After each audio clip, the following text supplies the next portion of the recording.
Hey folks, this is Jason Lewis, the producer of the From the Shadows podcast. I just want to remind you about our website, fromtheshadowspodcast.com. We have a Facebook page. We would appreciate it if you like and follow.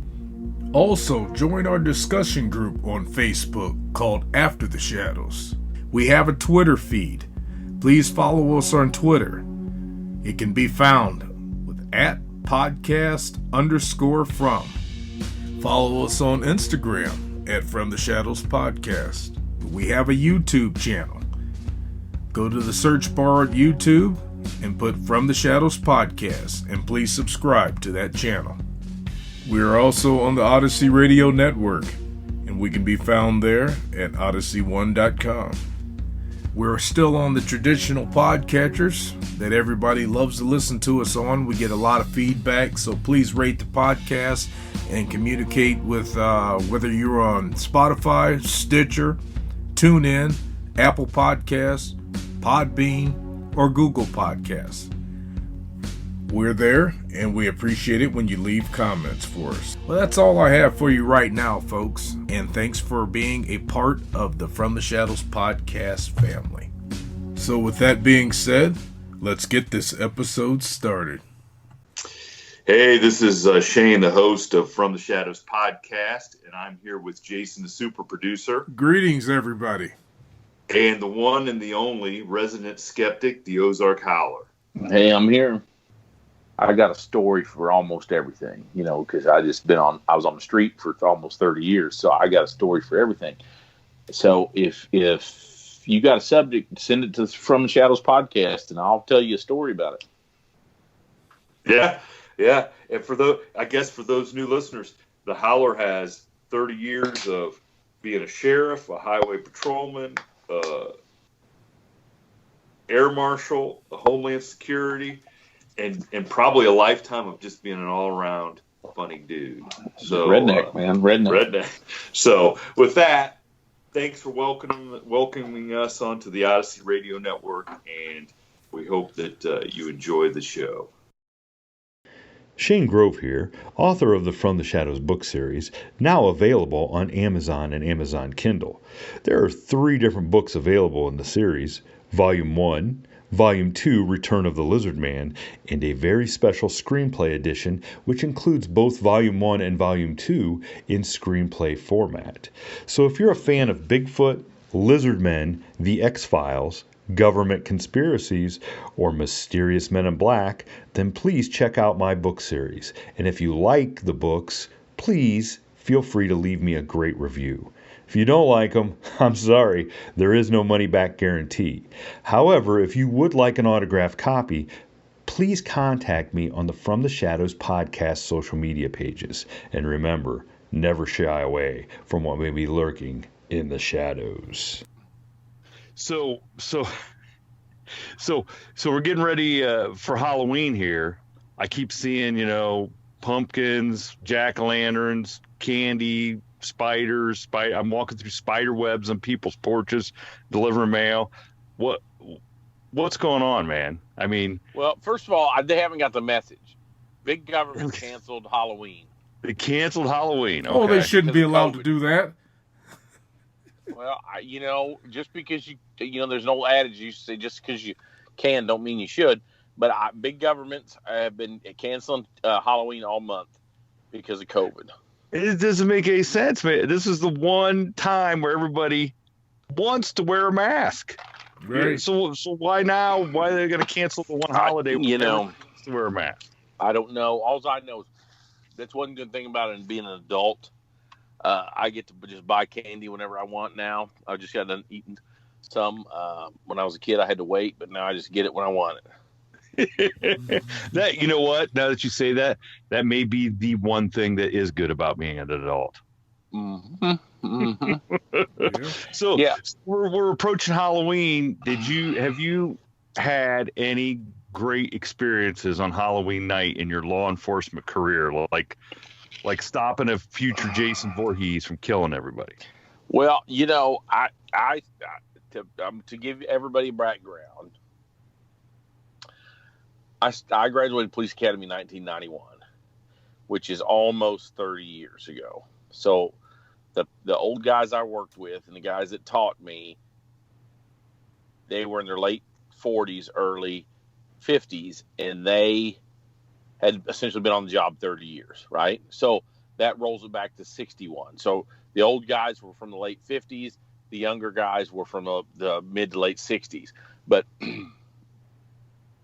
and on Halloween, they made all of us work. We had 100% of people had to work on Halloween, and they would, and it was because not only 100% of the patrol staff, 100% of the jail had to work. I mean, you had to be full staff on Halloween night for all the people that were supposed to be arrested, because they would tell all these stories about hay bales being burnt, barns being burnt, cars being stolen and burnt. You know, just it's like everybody got even with everybody on Halloween. It's total mayhem out there in the country. And they would blame it on the kids. Yeah. So that was the old adage, you know, so-and-so burnt so-and-so's barn down because they were feuding, but then they did it on Halloween, so you didn't know if it was them or the kids or vice versa. And it was and nothing ever happened.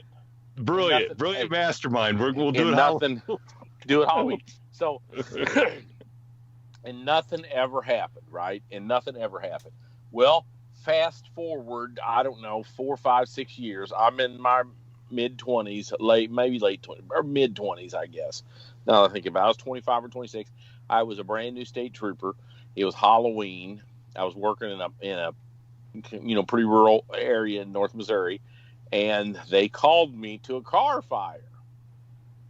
And you're thinking, dang those kids. Yes. So I go out there in Burning.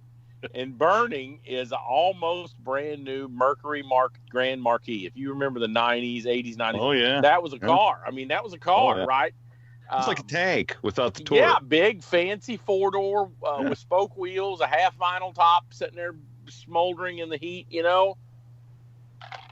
And when I say burnt, usually when you go out for a car fire as a trooper, it'd be on the highway. It would be something overloaded or something like that, and it'd be an engine fire, right? Yeah. This thing looked like it was in the town with Ben Affleck and them. You know what I mean? It was like somebody dumped 5 gallons worth of gas in it and torched it. So what happened is, and at the time, the new license plates were brand new, and they quit. You know, if you're old, you guys are old enough to know, the old license plates were stamped. Remember how they were? They were stamped and then colored. Well, the new ones, if you look at them, are flat, and that's like almost like a screen print on the top of them, right? Yep. So when it burns up, all you end up with is a flat piece of aluminum. You can't read the numbers, and then I couldn't get the numbers off the VIN, and it just goes. It takes about 2 or 3 hours. They spray all this water on it, and it still takes a couple hours to cool down, so you can mess with it because it's a bunch of hot metal, Can't get the license plates on it. Can't get the VIN off of it. So we just tow it. And then the next day, an old man called and reported his car stolen. So I didn't think nothing of it. Big deal, right? I'll take it at face value. 70-year-old man says his car got stolen and must have been kids on Halloween. That's exactly what he said. Kids on Halloween, right? Kids on Halloween. And I was like, was this Mr. And I was like, Mr. Smith? And I'm like, he looked like Mr. Magoo. Little old town in North Missouri, and I thought nothing of it, right? Big deal. Well, there was a state fire marshal that lived up there with pretty close to this area, and how they did things a little different, where they had sections of the state, the fire marshal. So he says, hey, we've got a new thing called a voice stress analysis, and do you mind going over there with me, and let's try to talk to that guy about this? And I said, are you serious? Is a 75-year-old man. Shake down a 75-year-old guy. Yeah, come on, dude. And this is going to reflect on my deficiencies. I never was a real hardcore person, which is the reason why I'm a fledgling entertainer as opposed to a police captain somewhere. But I just didn't want more fun though, right? Yeah, I guess it didn't pay as well, but it certainly doesn't have the retirement. But anyhow, I said, yeah, we'll go talk to him. So we go in there, and, I call this gentleman up and said, "Hey, the fire marshal wants to talk to you a little bit about your car fire, or whatever, And well, I told you it was the kids. Yeah, I know, but he just wants to get your side of the story. He's got to do a report too. So we go there, and I could see that the disposition of the guy had changed a little bit from just dumbing me, just saying, don't worry about it. Yeah, kids do that on Halloween. I've heard it my whole career, right? Mm-hmm. I've heard it my whole career, and now I've finally got a Halloween car fire. I finally got one. So the fire marshal's talking to him, and then the fire marshal pulls out. I don't know if you guys have ever seen this voice stress analysis thing, but at the time, it was kind of like a portable breathalyzer. It was almost like a microphone, right? It was like a microphone with a bunch of LED lights on it, and you're supposed to talk into it, and somehow and I'll be honest with you, I think a lot of it's BS, okay? Because a lot of these tools, like any tool, is only as good as the operator, right? Right. And anyway, they ask a series of questions in this, and this little box is supposed to say you were stressed out when you answered this question as opposed to that question, right? But like most of these deals, the buildup is what gets people messed up. Especially, it messes with the honest people, right? Because as this guy gets this system set up and is telling this guy to talk in the microphone, before he says the second or third word, he stops and says, "Okay, I did it." He confesses. Yes, did it. Yes, I got medical bills. I got this. I'm struggling here. I'm also on Social Security. My wife got sick and passed away, and I bought that new car so we could take some drives out in the country or whatever. And then she passed away, and I'm struggling, and I just waited till Halloween. I took it out there, and I lit it on fire so we could blame it on the kids. Oh my God, that's. I don't know. I don't know what to say about that. Hey, premeditated it. I remember telling the guys to say, "Okay, sit down there." Me and the fire marshal walked outside, and the fire marshal, "Well, we got a good case." I said, "Don't put we in here, man. You got a good case. You're going to arrest this 75-year-old disabled veteran with a dead wife for torching his car." I said, "You think the bank? I mean, you know what I mean? Come on, you do it. I'm not going to." He goes, "Are you serious?" I said, "I'm serious. I can't handle it." Poor guy. The really sad thing, other than the poor guy, is you waited your whole career for a real. I was bummed out. Yeah, my whole career, I was going to have a. I was looking at kids, man. I drive through that town looking at those kids riding bicycles. I said, "Who's one of these guys arsonist?" Of course, nowadays, I mean. And nowadays, one of them. I get that crosswalk, and I'd sit there at the crosswalk, and they thought I was stopping for the sign. I was stopping, looking at every one of those kids. I'd give them the eyes. They'd know. I got y'all. I know. You know what I mean? Yeah. One of you guys took your mom and dad's lawnmower gas and torched that thing. Yeah, you did it. Don't try to deny it. Yeah. Hey, yeah. Don't be coming around the Howler's jurisdiction and torching old people's cars. Yeah, that's right. That's right. So, trick or treat, motherfuckers. Confess to it, huh? Trick or treat. Yeah, I tell you, it's it was a trick, I guess. So then that got me thinking about all the people, all those stories I heard. I thought, 2/3 of them were probably insurance claims. Probably so. That's right. And those dummy deputies, sheriffs I used to work for didn't know any different. That or the kids, I think, and we've talked about this about other topics, but I think the kids were probably a lot rougher in the 60s and the 70s than they are today. Oh, right? Yeah. Well, hey, my think about kid the would people. have to get on YouTube and try to figure out how to start the fire.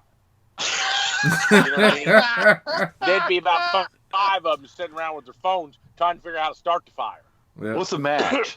What's a match? What you do with that? Well, they'd argue about it. They'd say this guy starts his with a lighter, and this kid said, "No, this guy, he's got 100 million followers, and he starts his with a match." Well, no, this gets trending. Lighters are trending, and we need to use this.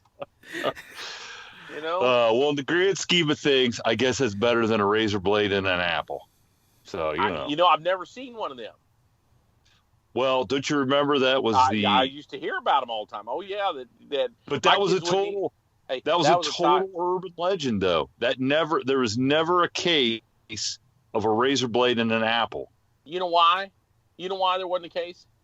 What is that? Because if you was walking through a neighborhood and you got 15 candy bars and one apple, what would you do with the apple? Thank you for tuning in to this week's episode of the Midweek Howl. Until next time, never shy away from the darkness or what may be lurking in the shadows. We are out.